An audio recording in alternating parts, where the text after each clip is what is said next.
Hello everyone, आप सभी का स्वागत है फिर से आपके अपने यूट्यूब चैनल स्मार्ट स्टडी में। पहले थोड़ा सा डिस्कशन करते हैं कि भाई थोड़ी थोड़ी जो आपको वीडियोस मिल रही हैं कई कई दिन में मिल रही हैं।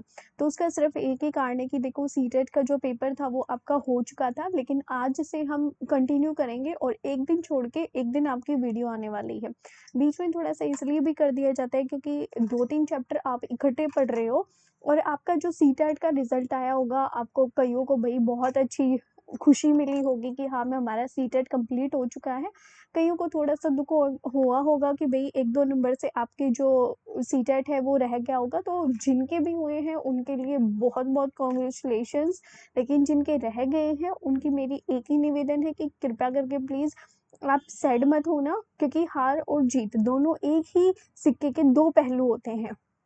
जिनको जीत मिली है वो क्या करेंगे, वो अपने नेक्स्ट पेपर के लिए और भी अच्छे से तैयारी करना, और जो रह गए हैं उनके लिए सिर्फ एक ही चीज़ रहेगी कि मोटिवेट रहिए। ठीक है, जब आप अपने अंदर से मोटिवेट फील करोगे ना, कुछ करने की लालसा होगी, तो नेक्स्ट टाइम आपका सीटेट ज़रूर पक्का 101% क्लियर होगा। बस अपनी थोड़ी सी स्ट्रेटेजीज जो होंगी उनको चेंज कीजिए और अपना सीटेट का रिजल्ट जो होगा वो पॉजिटिव लीजिए। तो अगर जो मेरे से इस वीडियो के ज़रिए आज पहली बार जुड़ रहे हैं उनके लिए मैं थोड़ा-सा बताना चाहूँगी कि पहले भी हमारी जो ईवीएस से रिलेटेड हमारी जो सीरीज़ है उसमें आपके क्लास नंबर 3 की, क्लास नंबर 4 की वीडियोज़ आपको देखने को मिल जाएगी। और जो आज हम स्टार्ट करने वाले होंगे वो है आपका क्लास नंबर 5th का चैप्टर नंबर 8, मच्छरों की दावत। यहाँ से हम अपना आज का लेसन जो है वो शुरू करने वाले हैं।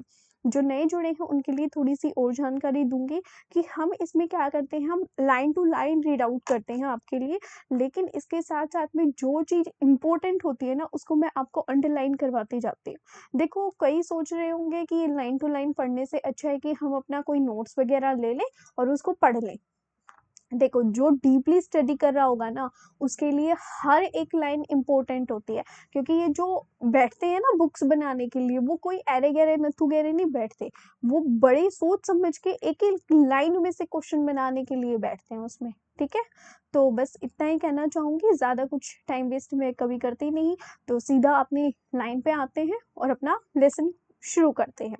तो लेट्स स्टार्ट। मच्छरों की दावत है आपके चैप्टर का नाम। मलेरिया की जांच। तो इस चैप्टर में आपको मलेरिया के बारे में जानकारी मिलेगी। आज रजत बहुत दिनों के बाद स्कूल आया है। सभी बच्चे उसे घेर कर खड़े हो गए। आरती ने पूछा, अब तुम कैसे हो, ठीक हो? रजत ने धीरे से जवाब दिया, जिस कीरत, घर पर तो खूब खेलते होगे। रजत कुछ चिढ़कर बोला, बुखार में खेलने का दिल ही नहीं करता, ऊपर से कड़वी दवाई भी खानी पड़ी और खून टेस्ट भी करवाना पड़ा। ये आपकी यहाँ पे जसकीरत है, ये आपका रजत है, ठीक है, ये जसकीरत, ये रजत। जसकीरत बोलता है, खून टेस्ट, वह क्यों, बहुत दर्द हुआ होगा? तो रजत बोलता है, नहीं, जब सुई चुभी तो लगा जैसे चींटी ने काटा है। 2-3 बूंद खून लेकर टेस्ट करने से पता चला कि मुझे मलेरिया है। उसके बाद 3rd नंबर पे आती है आपकी नैन्सी। तो नैन्सी बोलती है, मलेरिया तो मच्छर के काटने से होता है। तो रजत बोलता है, हाँ, पर पता तो खून की जांच से ही चलता है। तो इसमें जसकीरत बोलती है, मेरे घर में तो आजकल बहुत मच्छर है, पर मुझे तो मलेरिया नहीं हुआ। फिर नैन्सी बोलती है, अरे भाई, मलेरिया हर मच्छर के काटने से थोड़ी होता है, वो तो बीमारी वाले मच्छर से ही होता है। तो यहाँ पे एक और आपका कैरेक्टर आता है, वो है आरती। मुझे तो सारे मच्छर एक ही जैसे लगते हैं। तो रजू बोलता है, होते तो अलग अलग होंगे। रजत पूछता है कि ये जो मच्छर है वो अलग अलग है। ये देखो, थोड़ा सा बताया है यहाँ पे आपकी इंपॉर्टेंट जानकारी दी गई है। ये क्या है कि कांच की स्लाइड पर खून की यहाँ पे बूंदें ले रही जा रही हैं। ये क्या है, मलेरिया का जो होता है वो किससे होता है? तो वो मलेरिया मादा मच्छर एनाफिलिस से फैलता है। ठीक है, यहाँ से क्वेश्चन आ जाएगा कि जो आपका ये मलेरिया है ये किस मच्छर के काटने से फैलता है? तो ये मादा मच्छर होती है। आपसे नर और मादा दोनों दे दिया जाएगा। तो ये मादा मच्छर है एनाफिलिस, इससे फैलता है। यहाँ पे ये देखो, डॉक्टर मरियम है जो कि स्लाइड को माइक्रोस्कोप यानी कि सूक्ष्मदर्शी से देखते हुए इस माइक्रोस्कोप से एक चीज 1000 गुना बड़ी दिखती है उसको, इसलिए खून के अंदर की जो बारीकियां है साफ दिखाई पड़ती हैं। कई माइक्रोस्कोप से तो इससे भी ज्यादा बड़ा दिखाई देता है। नेक्स्ट है, नैन्सी क्या उसी जगह से खून लिया था जहां मच्छर ने काटा था? रजत बोलता है, अरे नहीं भाई, मच्छर ने कब और कहाँ काटा है ये तो मुझे भी नहीं पता है। तो नैन्सी बोली, खून में क्या दिखा होगा, उसने उसमें क्या होगा जिससे कि मलेरिया का पता चलता है? तो ये कुछ एक दे रखी है एक्टिविटी, पता करना है कि भाई क्या तुम किसी को जानते हो जिसे कभी मलेरिया वगैरह हुआ हो, क्या क्या उसमें तकलीफ होती है। तो यहाँ से भी क्वेश्चन बन जाएंगे, आपसे कुछ एक सिम्टम्स वगैरह दे दिए जाएंगे और आपसे पूछ लिया जाएगा कि क्या ये मलेरिया का सिम्टम है। ठीक है, तो मच्छरों के काटने से और कौन सी बीमारी होती है, जैसे डेंगू वाली होती है। मच्छरों से बचने के लिए तुम्हारे घर में ये क्वेश्चन आ जाएगा कि भाई मच्छरों से बचने के लिए कौन कौन से उपाय किए जाने चाहिए। नेक्स्ट ये देखो, तुम्हारी एक क्लिनिकल फोटोलॉजी रिपोर्ट है आपकी, जो कि किसने पास की है? सेंट्रल गवर्नमेंट हेल्थ स्कीम के द्वारा पास की गई है। यहाँ पे दे रखा है नाम, एज, जैसे कि 11 साल का बच्चा है, उसके बाद उसके डायग्नोसिस मतलब fever with chills and riggers, यानी कि ठंड लगकर थोड़ी सी कपकपी के साथ इसमें बुखार होता है। तो ये उसके सिम्टम्स थे। यहाँ पे खून की जांच की रिपोर्ट दी गई है, इसमें से किन शब्दों से पता चल रहा है कि मरीज को मलेरिया हुआ है? तो ये फीवर वाला पता चल रहा है कि ठंड लगकर कपकपी के साथ। यहाँ पे एक क्वेश्चन ये आ सकता है कि भाई मलेरिया की जो दवाई है वो कैसे बनती है, किससे बनाकर किस चीज से बनी होती है? तो मलेरिया की दवाई जो है वो बहुत पुराने समय से सिनकोना पेड़ की छाल से बनाई जाती है। और पहले तो लोग छाल को उबालकर और छान कर ही इस्तेमाल करते थे, लेकिन अब छाल से दवाई बनाते हैं। पहले क्या करते थे लोग, छाल को उबाल कर और फिर उसको छानते थे, लेकिन अब डायरेक्टली क्या हो रहा है, छाल से ही वो दवाई बना देते हैं। नेक्स्ट आता है, अनीमिया क्या है? तो आरती फिर से आती है वही वाला कैरेक्टर कि खून टेस्ट तो मेरा भी हुआ है, जिसमें सीरिंज यानी कि इंजेक्शन को बोलते हैं सीरिंज, भरकर खून लिया था, जांच में तो अमीनिया निकला। तो रजत बोलता है कि ये क्या होता है? तो फिर डॉक्टर ने उसको बताया, आरती बताती है कि खून में हीमोग्लोबिन या फिर आयरन की कमी है। डॉक्टर ने ताकत की दवाई दी, गुड़, आंवला और हरी पत्ती पत्तेदार जो सब्जियां हैं वो जरूर खाने के लिए कहा है। ये भी बताया कि इनमें आयरन यानी कि लोहा होता है। तो आपसे क्वेश्चन पूछ लिया जाएगा कि ये जो अनीमिया रोग है वो किसकी कमी के कारण होता है? तो इसमें कमी किस किस चीज की होती है? हीमोग्लोबिन की और आयरन की। यहाँ से एक क्वेश्चन और क्या बनता है कि भाई आप अनीमिया रोग में जो पीड़ित है उसको क्या चीजें खाने के लिए सजेस्ट करोगे? तो गुड़, आंवला और हरी पत्तेदार सब्जियां। फिर नैन्सी पूछती है कि कहीं उन्होंने मजाक तो नहीं किया, भाई खून में लोहा कैसे? तो जिसकी रत कल अखबार में मैं इस बारे में आया था, अखबार में इस चीज के बारे में आया था। तो रजत हंसते हुए, तो फिर तुमने लोहा खाया? तो आरती, ओहो, यह कोई चाबी वाला लोहा थोड़ा ही होता है, पता नहीं कैसा होता होगा, जब मैंने खूब सब्जियां खाई तो मेरा हीमोग्लोबिन जो था वो बढ़ गया। नेक्स्ट है, दिल्ली के स्कूलों में अनीमिया के कारण परेशानी। 17 नवंबर 2007 दिल्ली नगर निगम के बहुत से स्कूलों में हजारों बच्चे अनीमिया का शिकार हैं। इससे बच्चों की शारीरिक और दिमागी तंदुरुस्ती पर असर होता है। इस कारण बच्चे ठीक से बढ़ नहीं पाते और उनमें फुर्ती भी कम होती है। जो कुछ पढ़ाया जाता है उसे समझने भी उनको परेशानी आती है। आजकल इन स्कूलों में बच्चों के हेल्थ कार्ड बन रहे हैं और उनकी जांच भी चल रही है।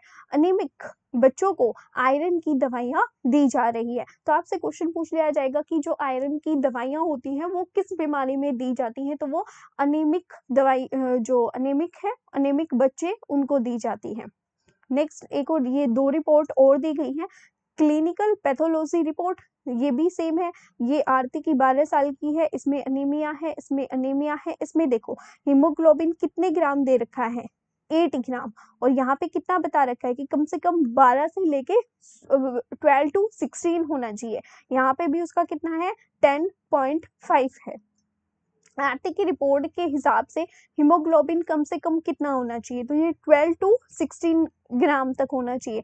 आरती का हीमोग्लोबिन कितने दिनों में बढ़ गया? यहाँ से ये देखो कितने दिनों में वो बढ़ गया। यहाँ पे डेट दे रखी है 20/6/2007 और यहाँ पे 15/9/2007, यानी कि आपका अराउंड 3 महीने के आसपास का है। तो अखबार की रिपोर्ट में अनीमिया से होने वाली परेशानी के बारे में लिखना है, यानी कि उनमें क्या क्या दिक्कतें आती हैं और क्या तुम्हें या तुम्हारे घर में किसी को खून टेस्ट की जरूरत पड़ी है, कब और क्यों। खून टेस्ट से क्या पता चला था? ये चीजें हैं, ये इतनी इंपॉर्टेंट नहीं है। नेक्स्ट आता है कि मच्छर के बच्चे। जसकीरत मलेरिया के बारे में एक पोस्टर तो हमारी क्लास के बाहर ही लगा है, सभी झटपट पोस्टर को देखने पहुंच गए।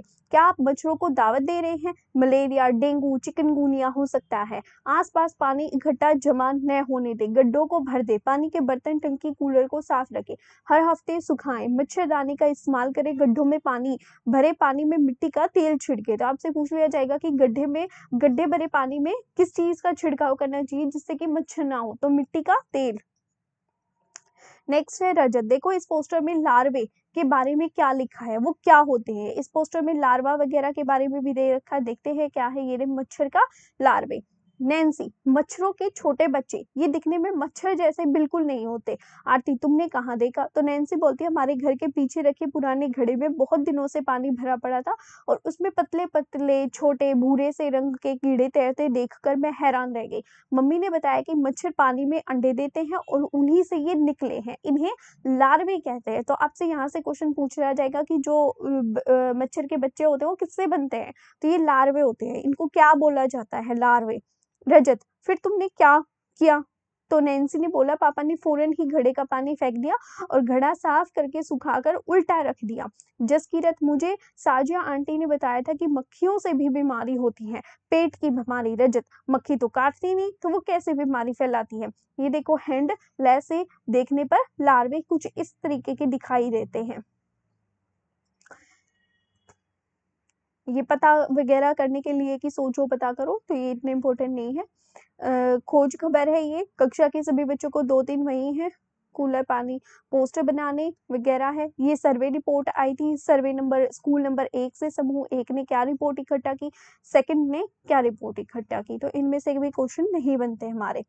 नेक्स्ट आता है हमारा ये मच्छर के पेट की कहानी, वैज्ञानिक की जुबानी। ये रोनाल्ड रोस है। यह मजेदार किस्सा आज से लगभग 100 साल पहले का है।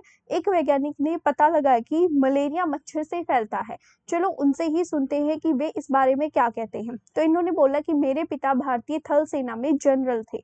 मैंने डॉक्टरी की पढ़ाई की, लेकिन मेरी दिलचस्पी कहानियां पढ़ने, कविताएं लिखने, संगीत और ड्रामे में थी।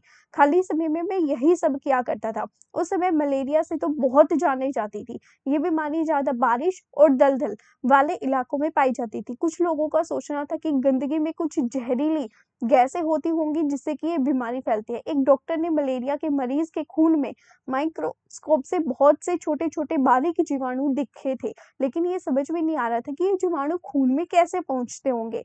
मेरे विज्ञान के गुरु ने अंदाजा लगाया और कहा मुझे लगता है कि शायद मलेरिया मच्छर से फैलता है।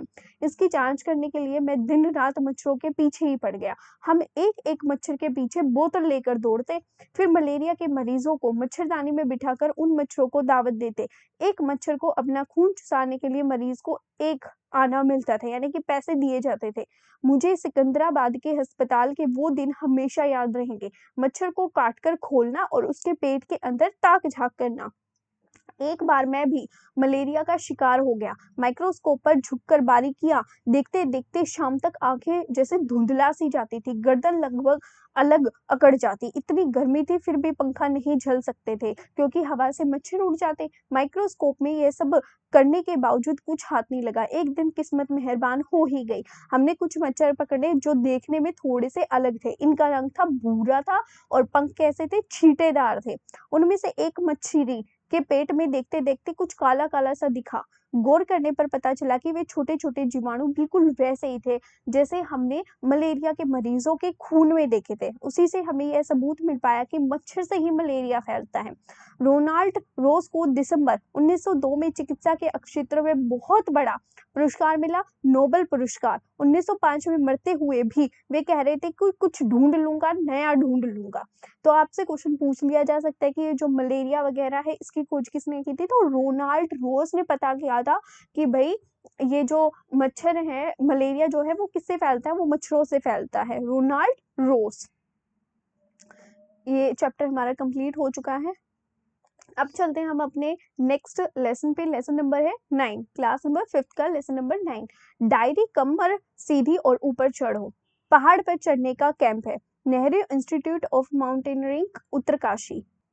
पहाड़ पर चढ़ना सीखने के लिए हम सब इकट्ठे हुए थे बड़ी उमंगों के साथ। कैंप में केंद्रीय विद्यालयों से आई करीब 20 टीचर थे, जिनमें से एक मैं थी। बाकी महिलाएं बैंक और दूसरी संस्थाओं से थी। आज कैंप का दूसरा दिन था। सुबह जैसे ही बिस्तर से नीचे पैर रखे तो दर्द से मेरी चीख निकल गई। एक ही दिन में पहाड़ी, संकरे, ऊबड़-खाबड़ रास्तों पर 26 किलोमीटर चलना, वो भी कमर पर सामान से भरा पिट्ठू बैग लेकर। बाप रे! कल का वो दिन। मेरी आंखों में आंसू लिए धीरे-धीरे चलकर एडवेंचर कोर्स के डायरेक्टर ब्रिगेडियर ज्ञान सिंह के कमरे में जा पहुंची। मैं मन ही मन सोच रही थी कि मुझे उनसे क्या-क्या कहना है, जिससे ट्रैकिंग पर ना जाना पड़े। तभी पीछे से उनकी भारी सी आवाज सुनाई पड़ी, "मैडम, नाश्ते के समय आप यहाँ क्या कर रही हैं? हरी अप, वरना भूख ही ट्रेकिंग पर जाना होगा।" सर सर सर, मेरे आगे के शब्द मेरे मुंह में ही रह गए। पैरों में छाले पड़े हैं, चल नहीं सकती, यही कहना चाहती हैं ना आप? जी सर, यह कोई नई बात नहीं है, जल्दी तैयार हो जाओ। मैं मुंह लटकाई जल्दी तैयार होने के लिए। अभी मुड़ी ही थी कि फिर से आवाज सुनाई दी, "सुनिए मैडम, आप ग्रुप नंबर 7 की लीडर रहेंगी।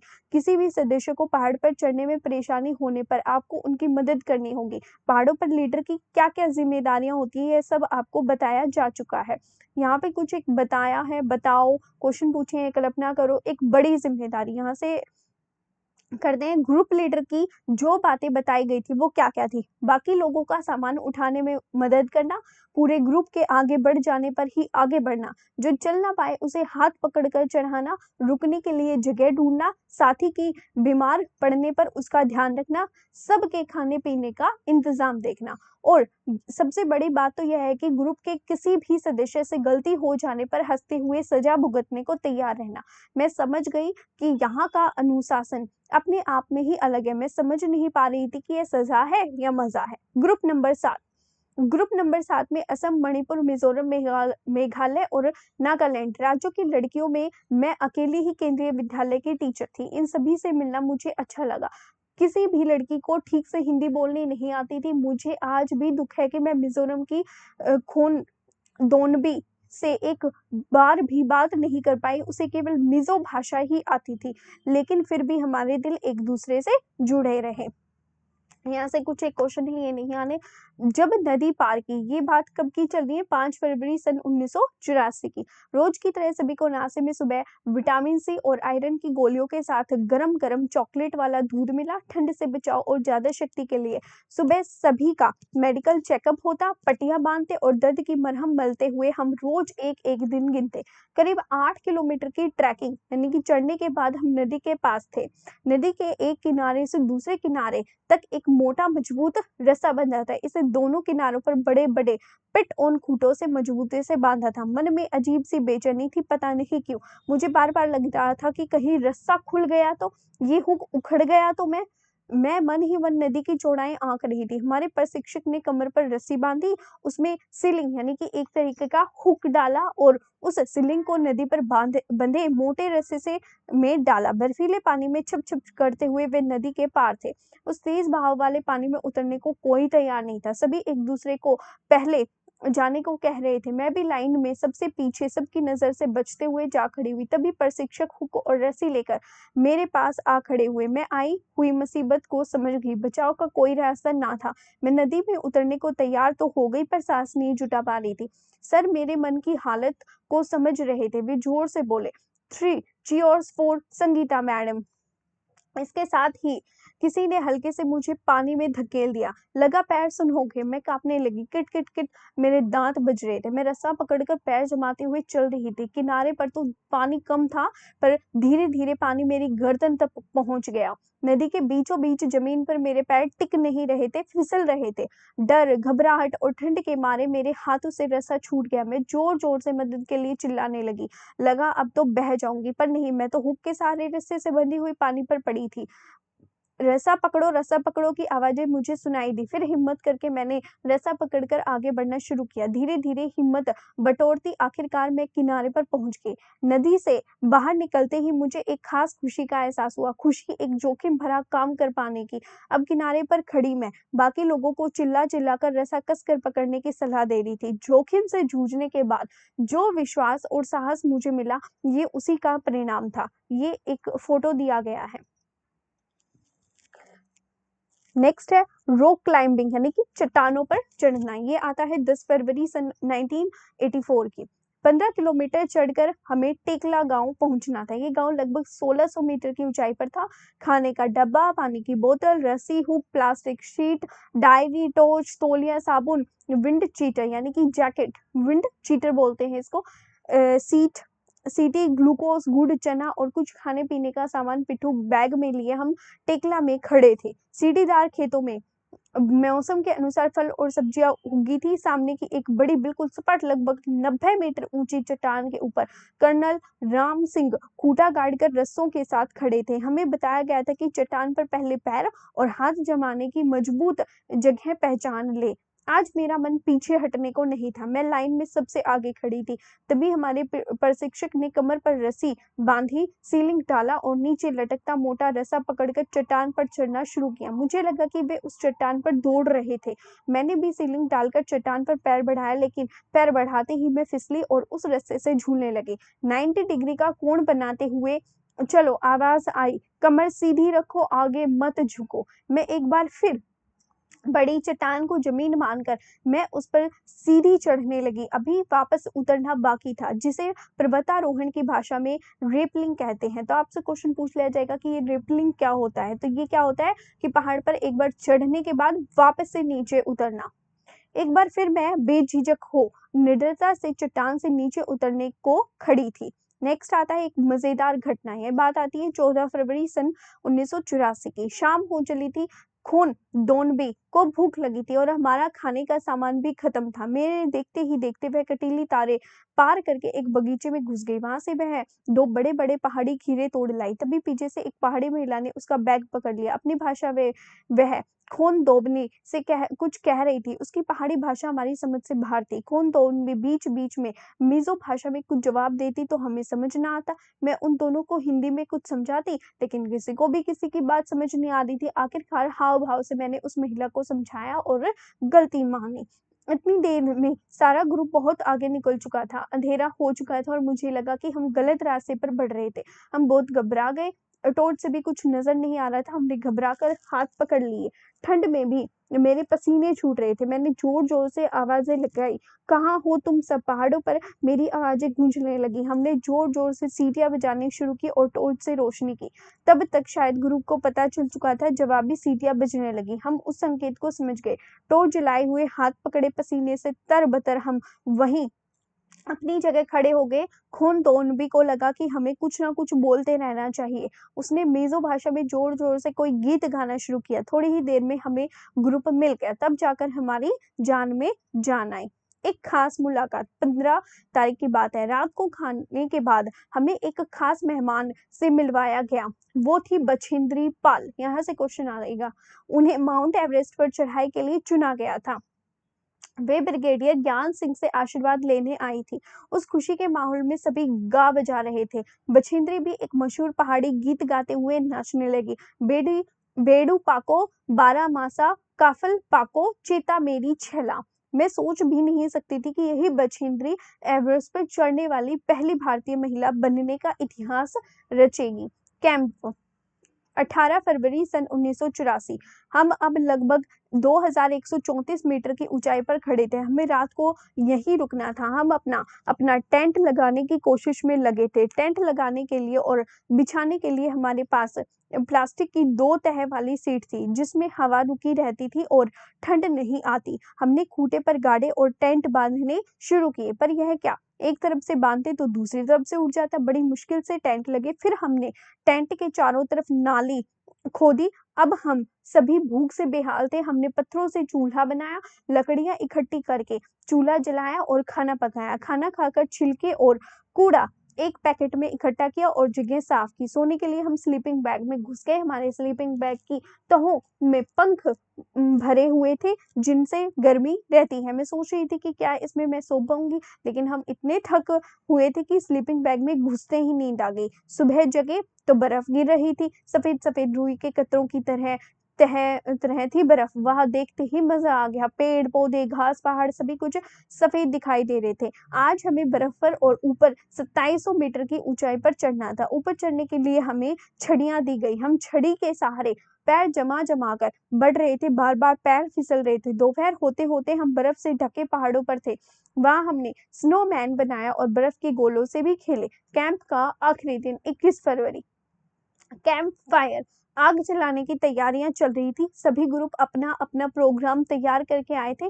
खाने के बाद आग के चारों तरफ नाच गाना चुटकुले हंसी मजाक में कब रात के 12 बज गए पता ही नहीं चला। तभी ब्रिगेडियर ज्ञान सिंह उठे और उन्होंने मुझे बुलाया। मैंने सोचा कि आज आखिरी दिन भी कोई गड़बड़ हो गई है, पर उन्होंने जब बेस्ट परफॉर्मेंस अवार्ड के लिए मेरे नाम की घोषणा की तो मैं अवाक यानी कि चकित रह गई, उन्हें देखती रह गई। ब्रिगेडियर साहब का आशीर्वाद भरा हाथ मेरे सिर पर था और मेरी आंखों से खुशी के आंसू टपक रहे थे। यहाँ से फिर से वही चर्चा करना है कि भाई एडवेंचर कहाँ जाता है, क्यों, इस तरीके से। खेल खेल में पहाड़ी इलाके में रहने वाली 12 वर्ष की एक पहाड़ी लड़की स्कूल से पिकनिक के लिए गई। वहां अपनी सहेलियों के साथ वो खेली खेल में लगभग 4000 मीटर ऊंची पहाड़ की चोटी पर चढ़ गई। वे चढ़ तो गई लेकिन अंधेरा हो जाने के कारण वापस उतर नहीं पाई। वहां था केवल घुप अंधेरा, ठंड और डर। पास में कुछ नहीं और बितानी थी पूरी रात। हाँ, यह है गढ़वाल के नाकुरी गांव में रहने वाली बछेंद्री पाल के बचपन की एक घटना। तो आपसे क्वेश्चन ये पूछ लिया जाएगा कि जो आपकी बछेंद्री पाल है वो कहाँ की है, तो वो गढ़वाल के नाकुरी गांव की रहने वाली है। बड़े होकर नेहरू इंस्टीट्यूट ऑफ माउंटेनियरिंग से उन्होंने पहाड़ पर चढ़ने की ट्रेनिंग ली और उन्हें गाइड करने वाले थे ब्रिगेडियर ज्ञान सिंह। तो आपसे ये अगर डीप में क्वेश्चन पूछेंगे तो ये पूछ लेंगे कि भाई बछेंद्री पाल को किसने गाइड किया था, तो ब्रिगेडियर ज्ञान सिंह ने। वे महिलाओं को पहाड़ों पर चढ़ने की ट्रेनिंग देने लगे। 1984 में बछेंद्री पाल को माउंट एवरेस्ट पर चढ़ने के लिए चुना गया था। एक धमाका, 18 लोगों की उस टीम में 7 महिलाएं थी। चढ़ाई के दौरान 15 मई की रात को टीम जब लगभग 7300 मीटर की ऊंचाई पर पहुंची तो बेहद थकी हुई थी। सब लोग तंबू गाड़ कर सो गए थे। करीब 12:30 बजे रात को धड़ धड़ धड़ की आवाज के साथ हुआ एक जोरदार धमाका। इससे पहले कि वह उठ पाते टेंट उड़ गया और कोई भारी चीज उनसे जोर से टकराई। बछेंद्री तो मानो बर्फ की चादर में ही लिपट गई। पूरी टीम के लोगों को बहुत चोट आई। टीम के लोगों ने कुल्हाड़ी से खोद खोद कर उन पर से बर्फ हटाई और उन्हें बाहर निकाला। उनका सिर जख्मी था। ये एक भयंकर बर्फ का तूफान था।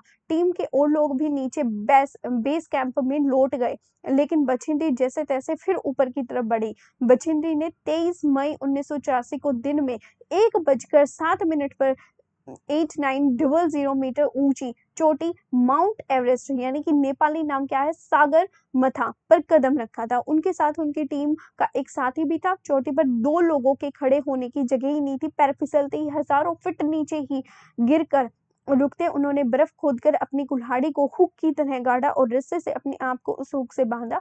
तब वे लोग वहां खड़े हो पाए। वे ठंड से कांप रही थी पर खुशी से झूम भी रही थी। उन्होंने वहां माथा टेका, तिरंगा गाड़ा और कई फोटो भी खींचे। करीब 43 मिनट वह दुनिया की सबसे ऊंची चोटी पर रही। इसके साथ ही बछेंद्री पाल भारत की पहली और संसार की 5वीं ऐसी महिला बन गई जिन्होंने एवरेस्ट पर कदम रखा था। ये है उनका फोटो। तो आपके 2 लेसन कंप्लीट हो चुके हैं, टाइम ज्यादा हो चुका है इसलिए। Thank you very much.